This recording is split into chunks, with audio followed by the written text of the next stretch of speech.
Ինչ մանրամասներ կհայտնեք, այսօր հարցաքննությունը փաստորեն իրանցիների շարունակվել է այսօր էլ առավոտից։ Պետք է շարունակվեր, այսօր մենք եկել ենք, հրավիրվել ենք, որպեսզի առերեսումը շարունակենք, բայց մեր իրապահ համակարգը չի դադարում իրենց ֆանտազիաներով մեզ զարմացնել, ապօրինությունների մակարդակով։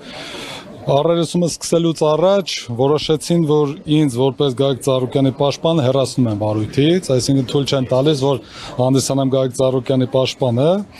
որովհետև այդ Իրանի քաղաքացին ցուցմունք է տվել, որ իրենց ընդհանուր հանդիպումների ժամանակ ես եւս ներկայ եմ եղել որոշակի հանդիպումներին Ծառուկյանի հետ եւ իրենք դիտարկել են, որ ես կարող եմ գործի վերաբերյալ տվյալ ունենալ եւ որպես վկայի կարգավիճակում հարցաքննվել։ Ես ուզում եմ նշեմ, որ սա ապօրինության գագաթնակետն է եւ ես պետք է ասեմ, որ դրա մասին ըստ էության երեք արդեն հիմքեր էին փորձում դնեին եւ իրենք այս ապօրինությունով վախից պնդում եմ, նշում եմ, որ վախից ինձ հեռացեցին վարույթից, որովհետև այն ապօրինությունները, որ իրենք կատարում էին, երեք ուղղակի ջախջախել ենք, իհարկե դրանց առաջ եւս ջախջախել ենք եւ այս բառեր չեն ուղղակի, ուրեմն երբ որ տուժողի հարցաքննությունը կատարվում էր, այն հարցերը, որոնք որ ես ներկայացնում էի տուժողին, հետեւողականորեն եւ այն պայծ սկսած, երբ որ վարույթական մարմինը տեսնում էր, որ իրենց նախորդ բոլոր ցուցմունքները կոտրվում են եւ ուղիղ հակասական ցուցմունքներ են ստացվում, սկսում էր հանել հարցերը, այսինքն հարցը տրվում էր, քննիչացում էր, վարույթի հետ կապ չունի, հանում էր։ Իհարկե մենք նշում էինք, որ սա ակնհայտ ապօրինություն է եւ կողմնակալություն, որովհետեւ դուք ամեն ինչ անում եք, որ տուժողը չկոտրվի, այսպես ասած, եւ շարունակի ձեր թեզը պնդելը, եւ շարունակությունը այսպես անդադար մի քանի ժամ այս հարցաքննություններով ամբողջ process-ի ընթացքում հիմնավորել ենք, որ տուժողը ինչ ասելա սուտ ասը, եւ իրենք հաջորդի բոլոր գործողություններից հետո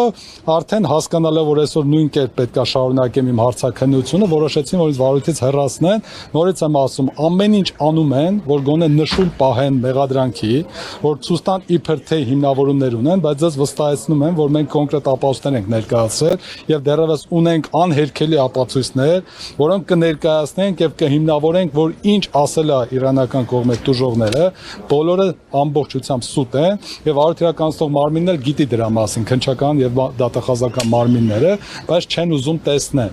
Հիմա տեսեք, իրավական մասով անդրադառնամ։ Իրանցիներին Ինչ են արել։ Քննչական խումբ, այսինքն ուղղորդել է իրանցիներին։ Ես վստահ եմ, որ ուղղորդել են, որովհետև տեսեք ինչ կար։ Երեք այդ անձը հանկարծակի սկսեց իմ մասին ասել, որ Երեմ Սարգսյանը ինչ որ հարցազրույցներ է տալիս, այդ հարցազրույցներից ինքը շատ նեղվել էր եւ նշում էր, որ ամբողջ իրանական հերոստալիքներով իմ հարցազրույցներն է ընթանում եւ իրենք կոպիտ ասած այնտեղ խայտարակվում են եւ մի քանի անգամ նեղվեց, դրա մասին արտահայտեց եւ դրա համար հարց տվեցի, ասացի ինքեր դու ոնց որ թե քո նախկին ցուցմունքներում որևէ տեղ չես ասել իմ մասին որևէ բան։ Հիմա այս հարցազրույցները տեսնելուց հետո, այսօրվա առերեսումը տեսնելուց հետո օրինակ ինչ ծագեց քո մոտ, որ սկսեցիր իմ մասին ինչ որ բաներ ասել, դա ասաց ես կարևոր չեմ համարում դա եւ այլն, դրա մասին չպատասխանեց եւ ավելի կարևոր բան ասեմ, հարցրեցի, եթե դու ինձ ասում ես, որ ճանաչել ես Ծառուկյանի հետ միասին, որպես ով ես ճանաչել, ինքը ուղիղ նշեց, որ ճանաչել եմ որպես Գագիկ Ծառուկյանի փաստաբան։ Հիմա քրեական դատավարության օրենսգիրքը ասում է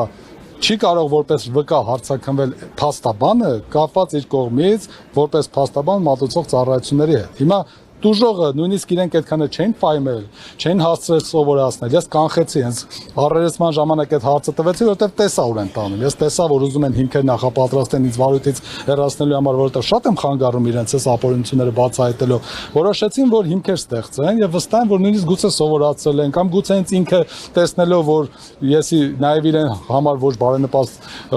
process եմ վարում կամ հարցազրույցներ տալիս, ինքն է խորհրդակցել թե ոնց անի։ Հիմա մեր վարույթի իրականացնող մարմինների համար այս իրանցիների ասածները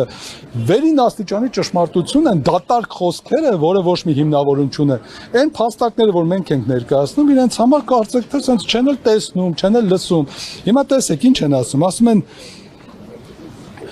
ուրեմն անձը ցուցմունք է տվել, որ Գագիկ Ծառուկյանի հետ միջև ծանոթանալը իմ միջոցով է ծանոթացել եւ որոշ հանդիպումների ես ներկա եմ եղել։ Ասում եմ դե քանի որ նման բան ասը, հետեւաբար Երեմ Սարգսյանը կարող է որպես վկա արձակնվել իմիջիալոց նաև ծանուցագիր են հանձնել, որ այսօր ժամը 15:00-ին ներկանան որպես վկա արձակնության։ Հիմա ասենց ուղղակի հարցը տալիս եմ իրենց այսպես։ Ասում եմ մի հատ գնացեք ամբողջությամբ ձեր բոլոր համակարգերով, ձեր իրավագիտության դոկտորներով, պրոֆեսորներով, եթե ունեք, բոլորով միասին մտնստեք քննարկեք եւ հասկացեք ինձ որպես փաստաբան։ Իրավունք ունեք հարցաքննելու թե չէ։ Հիմա այս օրենքը ցիտում եմ ձեր համար, հարգելի իրավապահ մարմինների գործընկերներ, որ բոլորդ գոնե կարդաք, եթե տեղը չգիտեք այդ օրենքի թե որտեղ է, ես ձեզ ասեմ, որպեսի գնաք նեղություն չքաշեք, ծանոթանաք, թե որ գրված է, որ որպես վկա չի կարող հարցաքննվել կամ առարկաներ, փաստաթղթեր կամ այլ նյութեր ներկայացնել փաստաբանը, բարձելու համար տեղեկություններ, որոնք նրան կարող են հայտնի լինել կապված իրավաբանական օգնության դիմելու կամ նման օգնություն ցույց տալու հետ։ Ես չեմ ասում, որ ես Գագիկ Ծառուկյանի փաստաբանը, իրենց տուժողը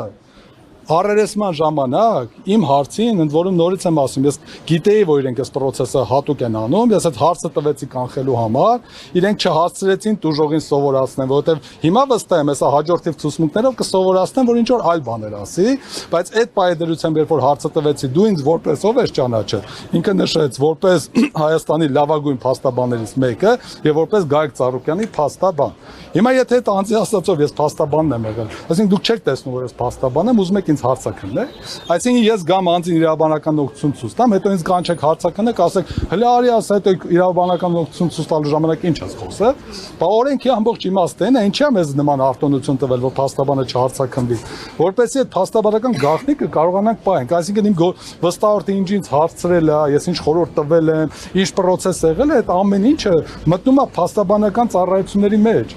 Ուրիշ բան ես Գագիկ Ծառուկյանի հետ որպես հարազատ փողոցով քայլելուց լինեմ, ինչ որ հանցագործություն լինի, ես մականատես լինեմ, այդտեղ ես վկա կարող եմ լինել։ Բայց եթե ես այդ process-ում օրինակի համար պատկերացեք Գագիկ Ծառուկյանի հետ գնում եմ հարցաքննությունից հետո ինքնից ինչ որ բան ասում։ Այնց կանչեն հարցաքննության, ասեն այդ կասես Գագիկ Ծառուկյանը քեզ ինչ էր ասում, հա։ Էս է մակարդակը իրավական համակարգի եւ իրավական պետության։ Լավ, հասկանալի է վախը, հասկանալի է իրավական անհնարինությունը պայքարել։ Տեսեք, ես մի բան եմ ուզում ասել։ Մեզ միշտ ասում են դուք ինչ եք հակառակ կողմից հանդես։ Ընկերներ, մենք հակառակ կողմից հանդես չենք գալիս։ Մենք օրենքն ենք պաշտպանում։ Ես որպես փաստաբան մի հատ զենք ունեմ։ Դա իմ գիտելիքն է եւ օրենքը պաշտպանելն է։ Ձեր փոխարեն